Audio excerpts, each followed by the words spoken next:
everybody. This is Dr. Keith with Dads for Life, and we are here with Straight Talk to Parents tonight, as we are every Monday night.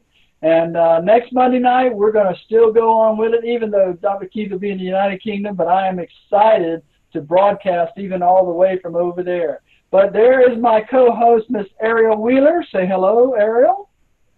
All right. Hey, everyone. She is there with us tonight, and our guest tonight is Mr. Paul Posey. I am just getting to know Paul, but what a guy. In our brief conversation, I found out that Paul has wrote a book about dads. Now, you know, I'm going to be there talking about dads with another dad or someone who has talked about dads or talking about dads or just talking about dads and children, whatever. I'm going to be talking to them. So I ran across Mr. Posey on just kind of a brief thing I saw somewhere, and my wife and I were discussing, and I wanted to contact him about being on our show, and here he is tonight. So I'm going to do a brief introduction right now, and then we're going to get into his book. And he is an author. He's recently wrote a book called I Am My Own Dad, which we'll share with you shortly. And we have some questions for him tonight, and we are excited. But a father of 7, Mr. Paul Posey. How are you, sir? I'm doing outstanding. That's my favorite saying, outstanding. Well, good. So we're going to get along just fine then, because we like to be outstanding over here. So, well, Paul, welcome to the Straight Talk with Parents tonight. We're just going to be talking a little bit about how being parenting, we come together and just talk about different things, encouraging and just enriching each other's lives so we can help our children's lives as well. So, but if you're ready to get started, I got a few questions for you tonight, okay? I'm ready.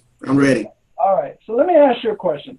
Paul, we discuss a few topics each week here on Straight Talk, but you are a father of 7 children. Now, I'm a father of 1.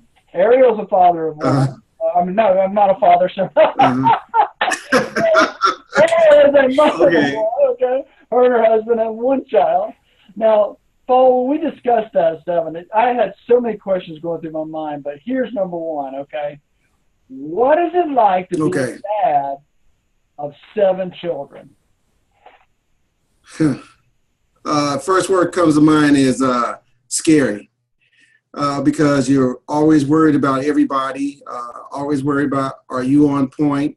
Are you connected? Are you doing what you need to do to model for for who they're going to be? You set the groundwork, so you have to model. For the girls, you set the standard. The standard is you're going to be the first love in their life, and they need to see you and see how you treat the woman in your life. That's a hard task to do because it isn't always perfect. And for the gentleman, you teach them what a dad should be, the truthfulness, the leadership, the things that make them strong, the things that make them weak, problem-solving skills. You want to teach all those things if you can, and hopefully it sticks to the wall. That's what you really want. So I really learned through modeling. I wasn't taught, but I just learned through modeling, watching someone else do it, and just bring that to myself. And now I want to give it to them. Okay. And are they learning? Yes, I have to say that everybody's on point. We're not all totally connected, but for those who are connected and those who are not connected, they're on point. Everybody's doing positive things. It's wonderful, and they're all connected when they talk to each other, when they can. Yeah, everybody's doing great. Well, that's good, because I tell you, having 7 and all the different ages, it's hard to keep up with them, I would think. They remind you. Yeah, they will remind you. I did not put this in your introduction, and I do apologize, because I do respect it greatly. Mr. Paul is a retired Marine of how many years, sir? 23 years. All right. Well, thank you very much for your service. I am a retired Air Force guy, but we're still going to get along here, okay? Yes, we are. While you're fighting on the ground. But I appreciate your service, sir, for what you've done. Now, being separated, I guess, sometimes from your children was hard to stay connected, right? I mean, how did you do that, or did they follow you everywhere you went on active duty? No, not everybody traveled with me, but it comes down to this. It's the willingness to get in the car and sometimes drive 15 hours. I think 36 hours was as long as I drove to go see one of my kids. Just got to be willing to do it. You have to make time. Right now, I'm able to take vacations for myself. But back then, it was about getting on the road, no matter how many hours, to go see them and try to make those events, try to make those phone calls, trying to make the phone calls not so much as punitive because you're dad. Just make the phone calls, listen, and just try to be there. Do what you can. Yes, sir. Well, I know with one daughter and being a young divorced dad, I did everything I could possibly do to be there. In fact, I threatened to quit my job a couple of times if they didn't let me go to her elementary school events, but I was able to go. But, you have to. But when you've got that many children, and I have another friend who has 9 children, I mean, the balance of all that, it's got to be difficult at times, but it's just scheduling, right? And, of course, the military teaches us how to schedule our time. Yeah, you have to be careful not to deal with the squeaky wheel and forget about everybody else. So you have to do it no matter what. And that's something I learned. The squeaky wheel gets the oil. No, everybody gets the oil regardless. And my kids have taught me that. You just can't keep going to the problem one to fix the problem one and forget everybody else. Yes, sir. Well, you've got a new organization you've created. I know it's on your shirt. Tell us about Negative Positive and how that's working to reach other dads and families. Negative Positive came to me a couple years ago before I even thought about mentoring.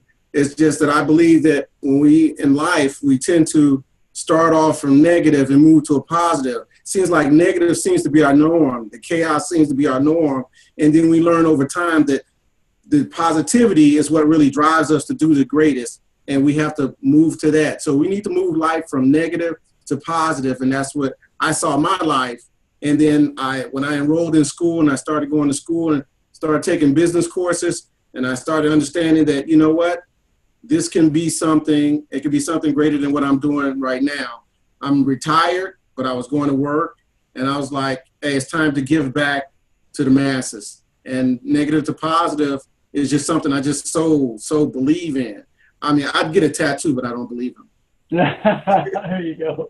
Well, I'll tell you what, just wear it on your shirt right there. People are going to ask what that means. So in your book, and I'm going to defer to my co-host there who's waiting patiently all the way in Australia the next morning already. She is such a sweetheart to get up so early to be with us.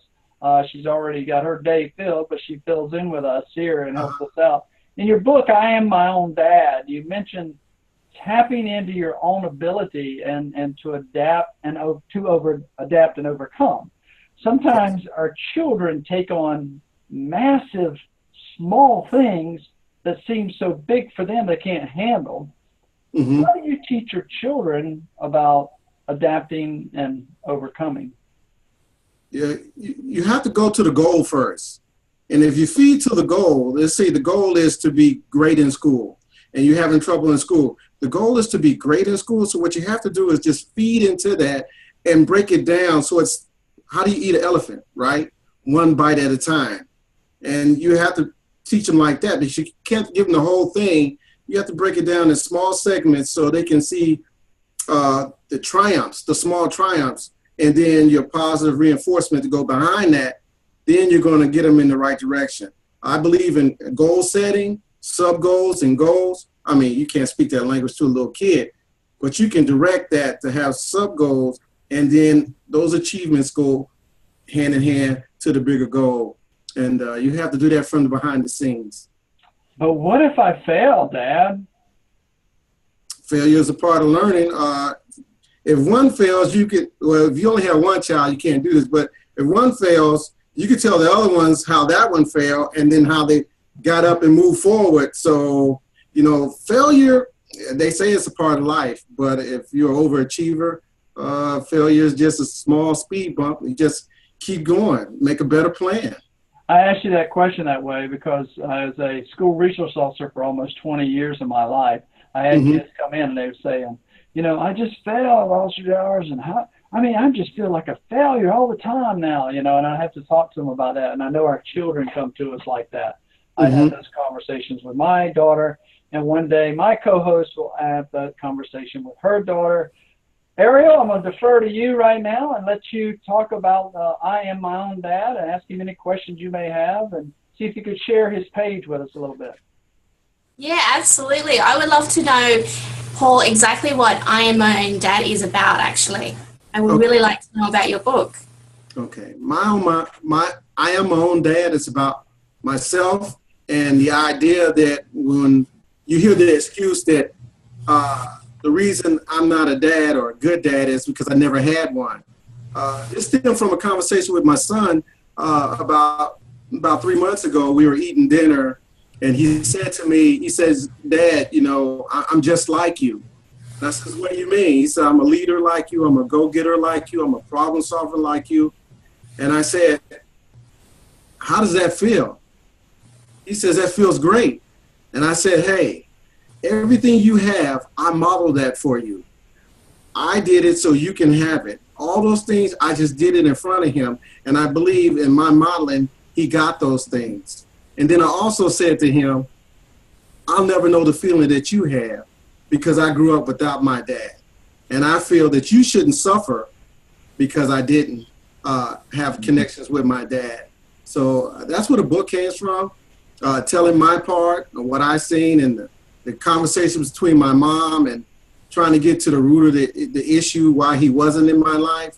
And then at the bottom line is to move on and go forward. And then later in the book, it states that, there's some reconnection that's going to have to happen if you're not connected with your child. And then you want to take some of those steps and just move forward with those, and they'll help you. You have to start somewhere. Start with that one bite on that elephant, and then you'll eat the whole thing. And that's what the book is all about. Wow, that's all I have to say is wow, that's a great explanation exactly of what the book is. And actually, I want to read it personally. So is the book available now? Is it available on Kindle and also paper book? No, the book is be available in December. I think it comes out December 21st. Unless if I finish it sooner, then I'll share with everybody that it's done sooner. But it looks like it's going to be December 21st.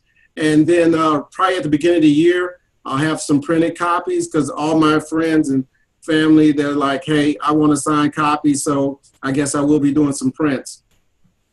Wonderful. That's amazing. I'm actually just sharing your Amazon page actually for I Am My Own Dad. So I'm just letting everyone actually to have a look at that. So when you're actually explaining the book. So I will stop the share now and bring it back to our normal screen. Thank you so much for sharing that. I will put the link there into the comments section. Good. So everyone, you can grab your pre-order very soon. It's coming out. We can't wait for Paul to finish up with that. And I'm going to defer back to Keith because they're the only questions that I had. Oh, thank you, Ariel. In your book, you take us on a journey, Paul, and you talk about the eyes and the ears, or through the eyes and the ears of a boy with no dad. And as I mentioned, my dad died when I was 11. So as I mentioned, it was very difficult for me to actually to be raised by my mom alone because I had my own thoughts of how I should be raised, but yet I wanted to respect her thoughts. And it's very difficult to come up without a father, as you and I know personally. Tell us in your own words, through maybe the eyes of your book, that what your life was like, and maybe how God brought you through that to bring you to where you're at today. Well, there was 5 of us, and I was the middle child, and I wasn't connected with my dad when the others were connected with theirs. And I started this understanding that I was the only one without a dad. And what I had to do was watch everybody else. But then when I got like around 10, I started truly understanding that I had none for myself. And it was an anger, it was a pain that went with that until I actually turned about 27 and I actually met him. And but that relationship didn't even get off the ground because there were expectations I had of meeting my dad, and then he shattered them. But I had to move on. So I just kept moving forward to try not to repeat what he did or what transpired. And that's what the book is about. No matter what, I just kept moving forward and then try not to fall into the traps of what was, let's say, family dysfunction that kept us apart, not to repeat what happened, and try to change and break the cycle of when you don't have a dad, you don't do the same things when you don't have a dad. And it's a moving book, even though it's short, but it's direct. And I just believe that some of us go through those things there and just try to, at the end of it, keep pushing forward to make a difference to those behind you, to your seed. If you can just be mindful overtly not to follow that trend. Well, that's some good words, Paul. I appreciate that very much. I want to reset a moment. I am Dr. Keith with Dads for Life. This is our Straight Talk to Parents tonight with my co-host from all the way from the Golden Isles down there in Australia is Miss Ariel Wheeler. She is the founder of iherbrand.com, and she can help you in many ways of strategizing your brand. But I wanted to just tell you that we are here tonight to also welcome our Periscope and our live Facebook feed. We're trying something new, Ariel, so we're getting out there, and we are excited to bring on guests that can talk to us straight to parents about our difficult lives and how we can kind of just bring it all together in helping our children. Because, Paul, I have a saying that says, enhance, encourage, and enrich someone's life today, but make sure we start with our children because they need it the most.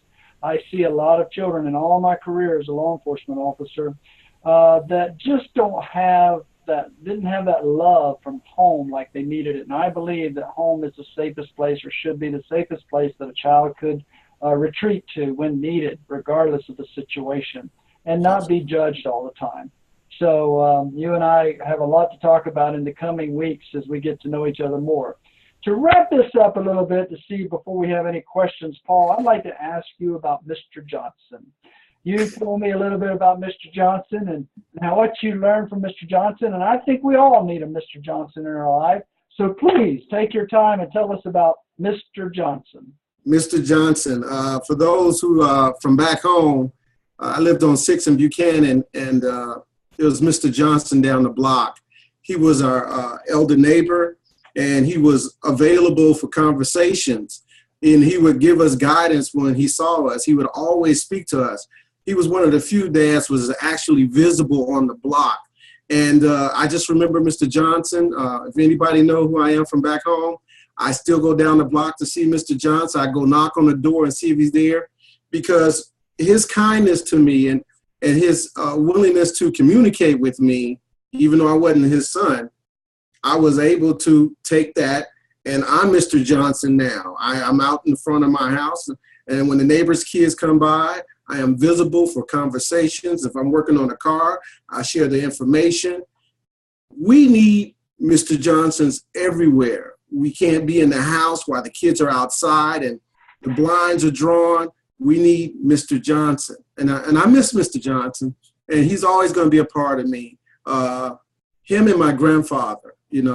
And that's where I got where I am today, is those two people there, being willing to speak when needs to be spoken and gain the respect of your community. So when people come to you, they know that what they're going to get from you, and they know you're going to help them. This idea of a village, we need to get back to that. And the village needs to be outside, on the street, visible, not just in the house. That's there's some wise words there. I had nobody mentor me, nobody talk to me, nobody help me other than my mom. And when I told her I was going to quit school and work, she said, not over my dead body. And I'm like, Mom, I've already lost Dad. I don't want to lose you too. So I stayed in school. I actually graduated, and I didn't think I would be able to do that. I'll be honest with you.